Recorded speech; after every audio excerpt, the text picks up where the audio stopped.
Shalom, selamat malam Bapak Ibu dan Saudaraku, jemaat Tuhan yang Kristus kasihi. Salam damai Natal untuk kita semua. Sekalipun malam ini seharusnya kita beribadah di gereja, tetapi apa yang sementara kita alami, yaitu merayakan Natal untuk pertama kalinya mungkin seumur hidup kita di rumah karena situasi pandemi COVID-19. Namun sukacita kita tidak berkurang karena situasi itu. Karena itu dalam terang kasih Kristus yang telah kita terima dan kita rayakan di malam penantian ini, mari kita tunduk kepala dan kita berdoa untuk firman Tuhan. Kita berdoa. Bapa di dalam Tuhan Yesus, kami bersyukur Engkau menyapa kami lewat firman-Mu malam ini, di malam menantikan kelahiran-Mu, peringatan kedatangan-Mu ke dunia ini, persiapan Natal tahun 2020 yang kami rayakan di tengah-tengah situasi yang mencekam, yang mengancam hidup kami. Sekalipun demikian, kami terus bersukacita karena kami percaya Engkau Immanuel, Engkau ada di antara kami, Engkau merasakan dan Engkau mengerti penderitaan kami. Karena itu Roh Kudus menolong kami saat ini ketika kami membaca dan mendengarkan firman Tuhan, yang mengingatkan kami betapa Engkau ya Kristus adalah Raja damai dan Hakim yang adil. Terima kasih Bapa, biarlah kami senantiasa diteguhkan untuk tetap percaya kepadamu. Berbicaralah bagi kami Bapa malam ini ketika kami mempersiapkan diri untuk menyambut kedatangan-Mu. Dalam nama Yesus kami berdoa. Amin. Jemaat Tuhan yang dikasihi Tuhan Yesus, firman Tuhan di malam persiapan Natal ini akan kita baca di dalam Alkitab Perjanjian Lama, kitab Nabi Yesaya pasal 9 ayat 2 sampai dengan ayat yang ke-7. Yesaya pasal 9 ayat 2 sampai ayat yang ke-7, begini bunyi firman Tuhan. Engkau telah menimbulkan banyak sorak-sorak dan sukacita yang besar. Mereka telah bersukacita di hadapan-Mu seperti sukacita di waktu panen, seperti orang bersorak-sorak di waktu membagi-bagi jarahan. Sebab kuk yang menekannya dan gandar yang di atas bahunya serta tongkat si penindas telah kau patahkan seperti pada hari kekalahan Midian. Sebab setiap sepatu tentara yang berderap-derap dan setiap jubah yang berlumuran darah akan menjadi umpan api. Sebab seorang anak telah lahir untuk kita, seorang putra telah diberikan untuk kita. Lambang pemerintahan ada di atas bahunya dan namanya disebut orang Nasihat Ajaib, Allah yang perkasa, Bapa yang kekal, Raja damai.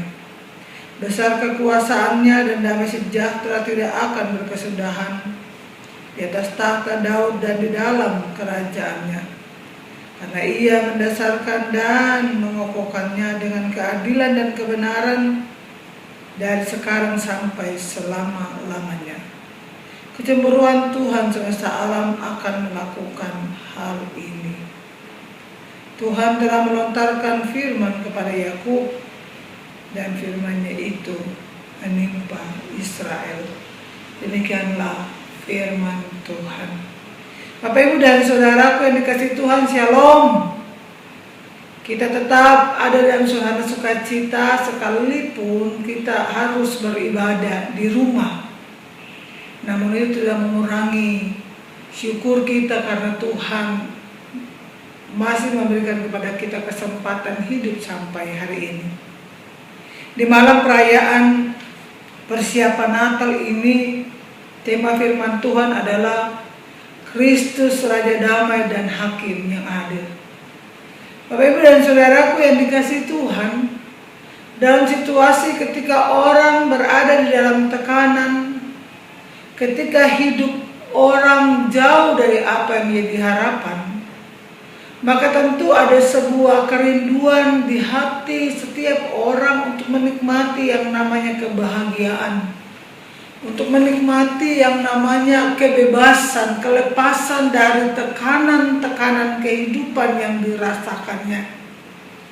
Tidak ada orang yang ingin hidupnya menderita, tetapi realitas seringkali memperhadapkan kita dengan situasi bahwa suka atau tidak, mau atau tidak, penderitaan, tekanan hidup, dan berbagai situasi yang tidak menyenangkan tentu pernah kita alami.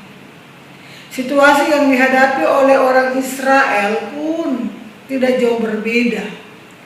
Mereka berada di bawah kekuasaan bangsa asing. Mereka ada dalam tekanan bangsa Aram.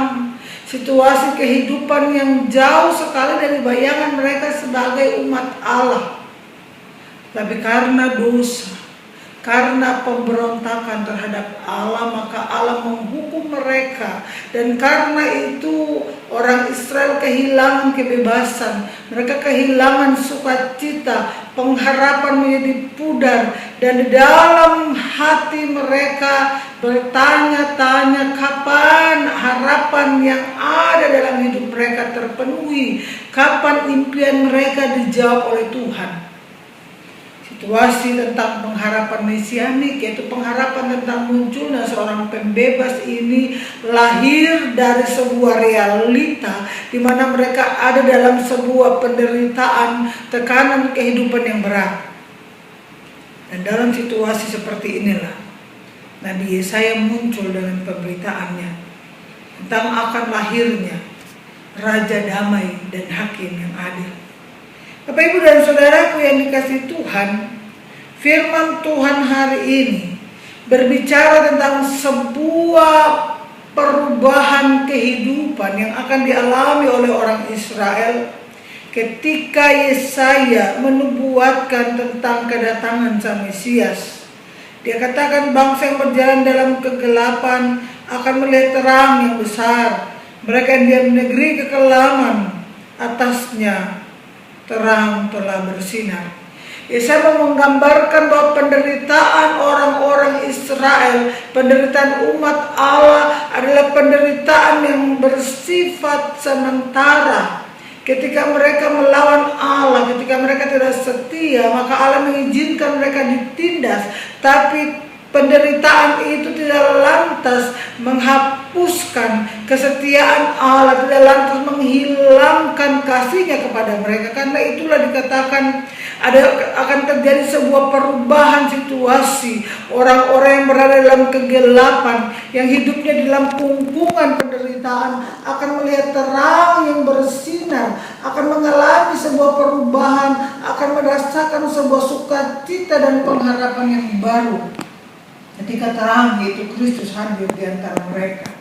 Yesaya mau menyatakan bahwa Allah akan menggantikan derayan air mata, tangisan, duka dengan sorak-sorai, dengan kemenangan dan kelepasan.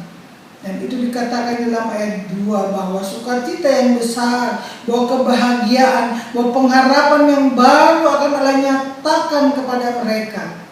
Dikatakan sukacita itu ibarat sukacita orang yang sementara memanen hasil ladangnya, bahwa hasil keringatnya, bahwa perjuangannya telah membuahkan sesuatu yang indah.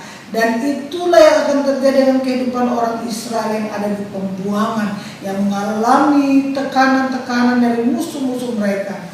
Dan pemberitaan tentang Mesias itu mau menyatakan kepada mereka bahwa sesungguhnya harapan mereka tidak pudar sama sekali. Sukacita mereka tidak akan hilang selamanya.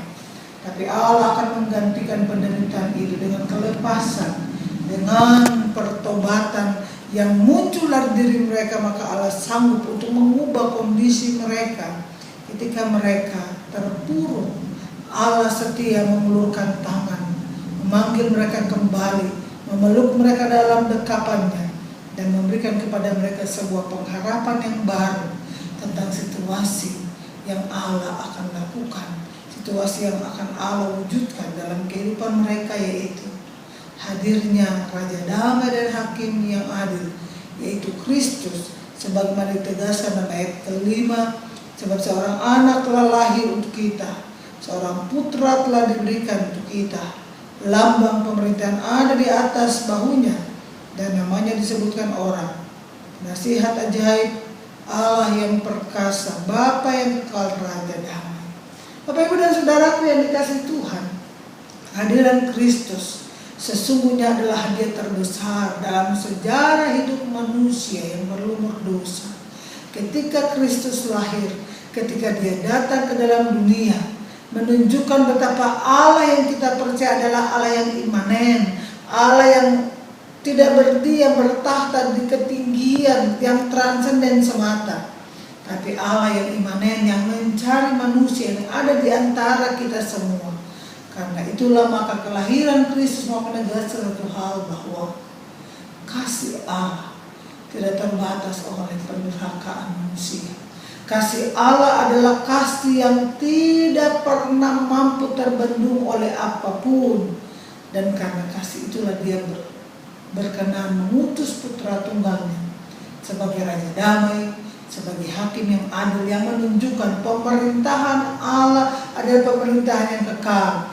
Pemerintahan Allah adalah sesuatu yang tidak bisa diberangus, tidak bisa dihancurkan oleh manusia sekuat apapun. Dan karena itu, pemerintahan Allah yang adil memberikan kepada kita sebuah pengharapan baru. Kita semua yang sementara hidup, yang harus ada di rumah, padahal tahun-tahun sebelumnya kita bersukacita beribadah bersama di gereja. Hal ini mau mengingatkan kita semua bahwa sesungguhnya apa yang ditawarkan dunia adalah sesuatu yang sementara sifatnya. Apa yang diberikan dunia, kemegahannya, sukacitanya, dan segala yang terbaik, sesungguhnya adalah hal yang terbatas. Tapi kuasa dan kasih Allah tidak terbatas, dan karena kasih itulah dia rela menyapa saudara dan saya. Dia hadir dalam hidup kita.